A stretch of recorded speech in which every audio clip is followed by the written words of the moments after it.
what I want to do here is in the results page, I want the user to see the previous answers that they've done regarding that survey. So what I'm going to do is we're going to create a listing. So in here, we want to show these results.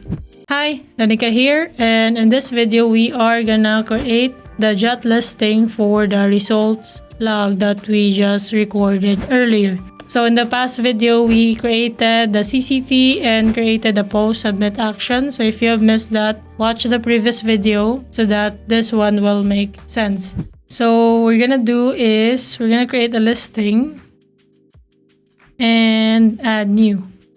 This one, we're gonna select the custom content type or CCT and then survey logs. So we're gonna do survey logs listing, and then I want this to be the current user. So it's really optional. You could list like a current user for their private profiles, but you could also create some maybe leaderboards and do some calculations. So we've done that for the other projects that we built using this combination of plugin and setup. But for this one, we're gonna keep it simple so that you can follow. So first is we're gonna create the listing. So this could actually be also like a table if you want, but I want to style it a bit more. So that's why I'm using a listing type for this one. So first is we're gonna grab some meta fields here.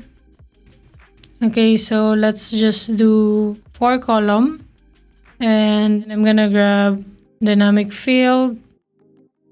And then for this one, we're gonna find that CCT field. So we need the average one. And we're just gonna make it a bit bigger. And then we can customize the output, like example.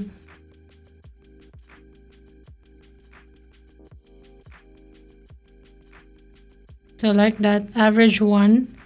And then I'm gonna duplicate that, carry that over here, and then we're just gonna change the field that we are calling. So this one is average 2, and of course I'm gonna change that customize format that I have created. So it now says average 2, and then next is average 3.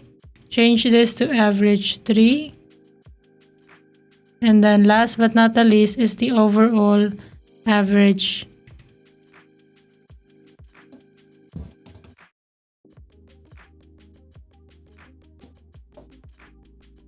Okay, and now we're gonna go to this survey results that we created earlier, and we will put that listing that we have. So call the listing.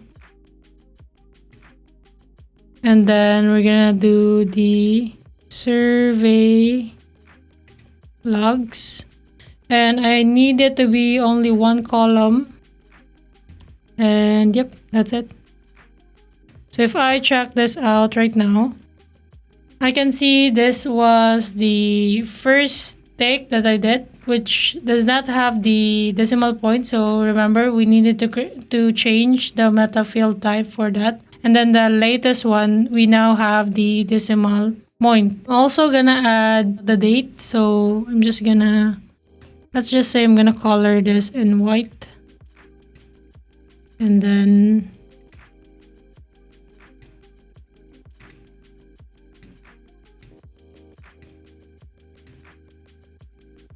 the dynamic field.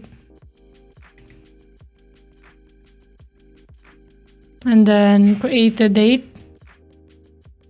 Okay. For now, I'm just gonna center this. So we're gonna change the container.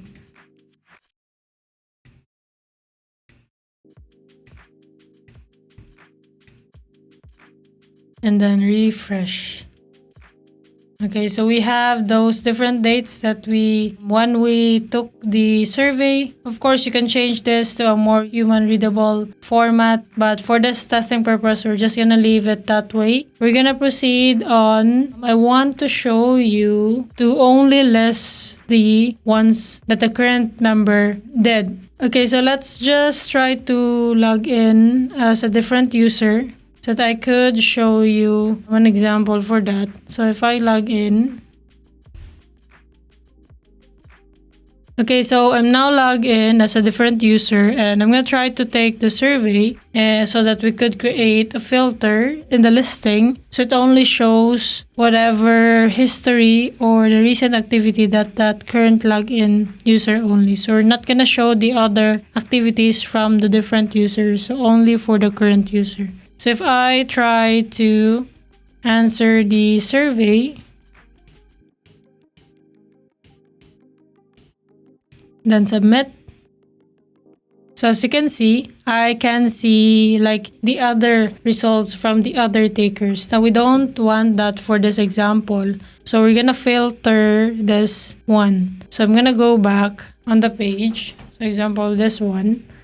And you could create this as a custom query. You could also just use the legacy query. It really depends on your usage. Usually what I do is I create a custom query for this type of listing grid so that it's just more, for me, it's just more clean to manage it from the custom query builder rather than from this page. But again, it really depends on how you are using this. So example, if I'm gonna query this one, I could set the rules in here. But example, if I'm gonna use the custom query, all I need to do is create the query from the backend. So if I'm gonna go to JetEngine and then query builder, so in here, I'm gonna create a new one and I'm gonna name it survey logs current user. So for this one, we're gonna call the CCT and then survey logs. And if I do a preview result, you can see that we have 3. But in this login admin, we only did took it twice. So that other one is not for this user. So what we're gonna do is we're gonna create a filter for that one. So example, query. So item author is equal to current user ID. So it now is only showing as result with 2. So that's what we need. So what I'm going to do is I'm just going to turn that off because it is blocking the button. So now I have this query and I'm going to use that in my survey here.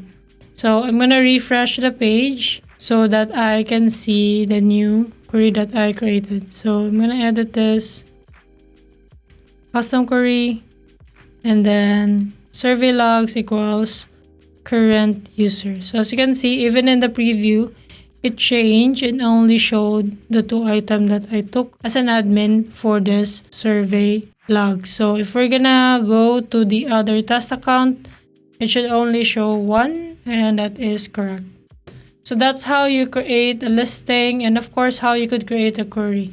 Now, please note that this is not limited to what I just set up in here. Again, because you own the data, you recognize where these values and data are, it's much easier to create more advanced report depending on how you need it to. Like example, for our other project, we created a chart report for them. So again, it really depends. But with this basic setup, this is the starting point for taking advantage of the JetForm and creating some reports like this one. So in the next video, we are gonna show some custom message after the user took the survey, and of course, we're gonna allow them to download the results. So I hope this video helps and you have learned something from it. Now, if you're still feeling stuck on how to create and manage your WordPress membership site, visit us at wpmembershipdesigns.com, where you can learn how we can help with your projects, and you may also book a call to determine if we are the right fit for your needs. Again, thanks for watching this video. If you have any question regarding this, please comment it down below and I'll do my best to answer your question as soon as I could, or else create a separate video tutorial regarding that. That's it for this video and I'll see you in the next one. Bye bye.